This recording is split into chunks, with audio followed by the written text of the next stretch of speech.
আল্লাহ তাবারাক ওয়া তাআলার নবী হাদিসের মধ্যে বলছেন, বাল্লিগু আন্নী ওয়ালাউ আয়া।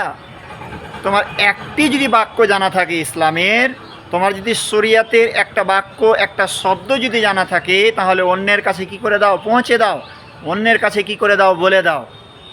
যেমন আমাদের দোকান পাশারে দেখা যায় যে যখন মানুষেরা চা পান করে খায়, তো তারা বাম হাতে খায়, বাম হাতে পান করে, অথচ আল্লাহ রাসূল সাল্লাল্লাহু আলাইহি সাল্লাম বলছেন যে বাম হাতে খায় কে? শয়তানে পান করে, শয়তানে খায়।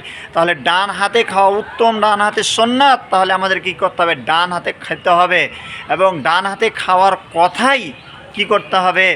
ওই ভাই সকলকে কী করতে হবে? বলতে হবে যে ভাই ডান হাতে খেতে হয়, ডান হাতে পান করতে হয়, এই কথা বলতে হবে, বলে দিতে হবে। যখন আমরা বলে দেব, তো ওই কথাটা হাদিসের উপরে আমল হবে, যে আল্লাহ রাসূল বললেন যে বাল্লিগু আন্নী ওয়ালাউ আয়া।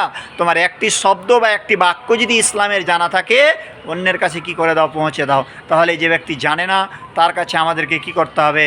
সেই কথাটা আমাদের কথাটা তার কাছে কি করে দিতে হবে? পৌঁছে দিতে হবে। তাহলে সে ব্যক্তির